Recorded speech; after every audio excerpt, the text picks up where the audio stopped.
menceritakan ke teman-teman apa fakta-fakta yang kami dapatkan.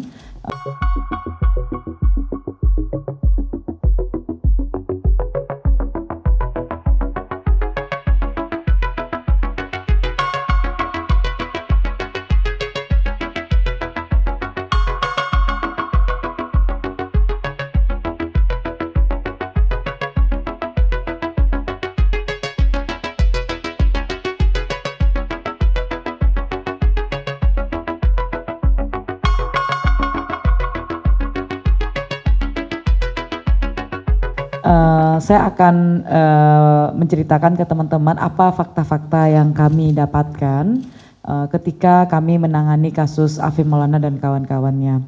Saya mulai dari sebuah pertanyaan, kenapa LBH Padang itu sangat yakin ada penyiksaan terhadap Afif Maulana dan kawan-kawannya.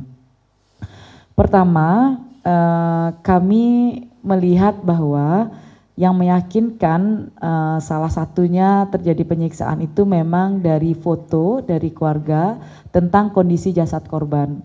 Jadi mungkin di teman-teman juga sudah beredar foto rata-rata traumanya itu ada di sebelah kiri ya. Jadi mulai dari pinggangnya, belakangnya dan juga kemudian bagian depannya gitu. Dan ini kemudian teridentifikasi dari foto yang kami temukan dan itu juga ditemukan oleh keluarga. Setelah kami temukan trauma-trauma kekerasan itu, apalagi yang membuat kami yakin bahwa Afif Maulana dan kawan-kawan disiksa?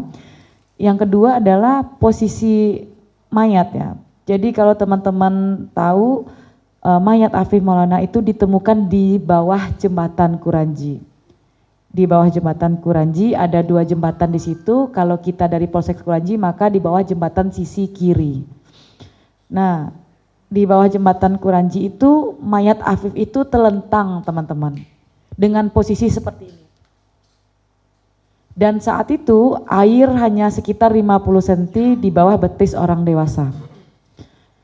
Itu fakta-fakta yang kami temukan dan ketika kami melihat ketinggian jembatan ke bawah, kami memperkirakan bahwa kalau dia lompat atau dia jatuh dari atas jembatan maka kondisinya akan lebih remuk.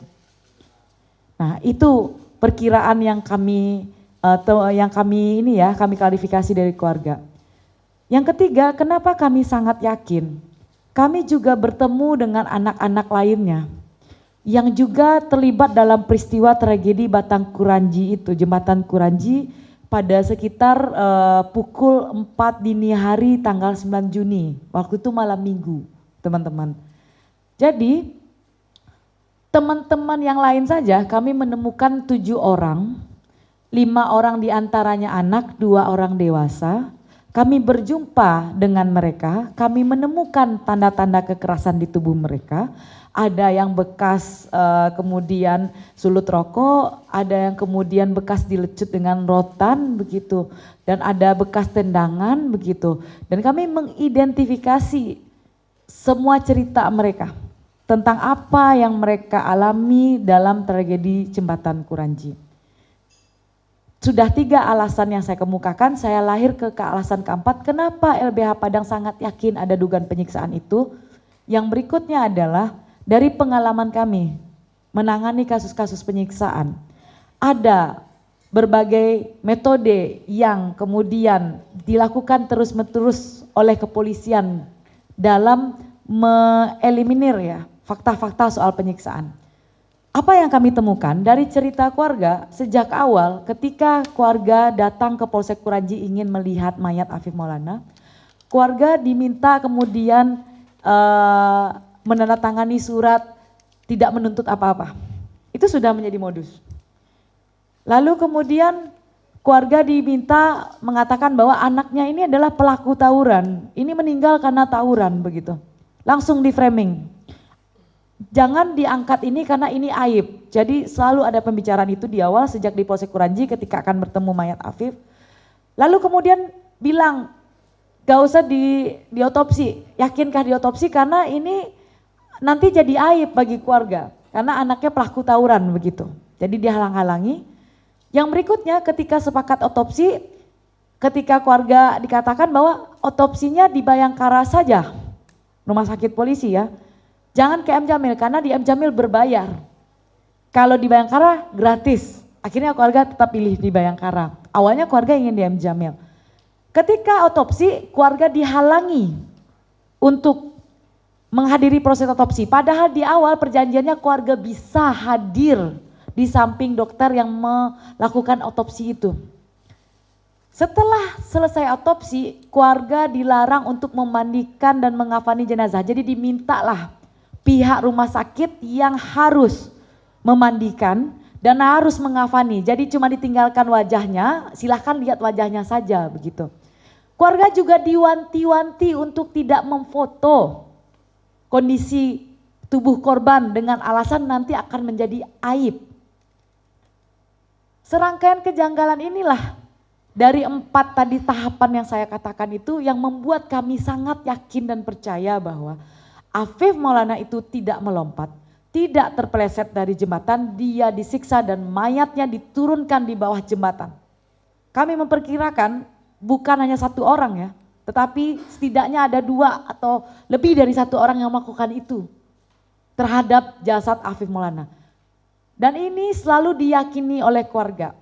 Dan apa yang membuat kami semakin yakin ada sesuatu yang salah ketika seminggu yang lalu, bukan minggu kemarin, seminggu yang lalu Kapolda Sumbar langsung melakukan konvers. Kasus ini dilaporkan ke Polresta Padang, bukan ke Polda Sumbar. Yang dilaporkan itu adalah Ditsamapta Polda Sumbar.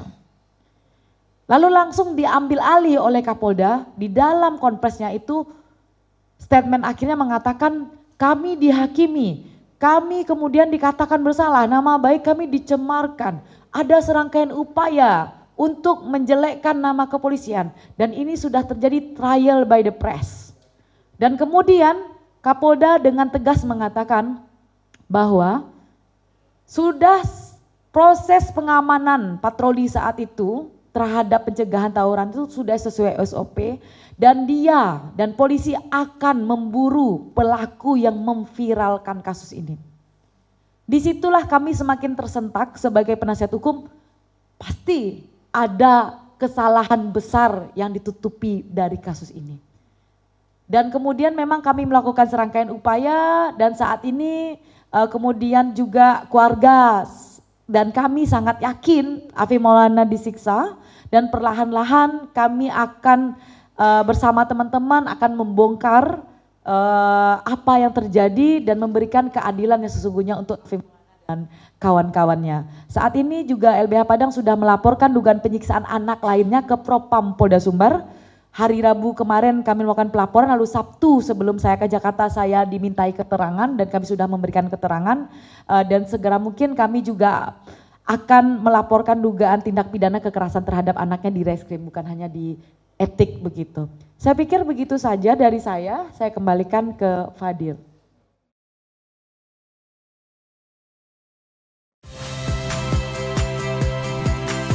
Saya Radi Saputro.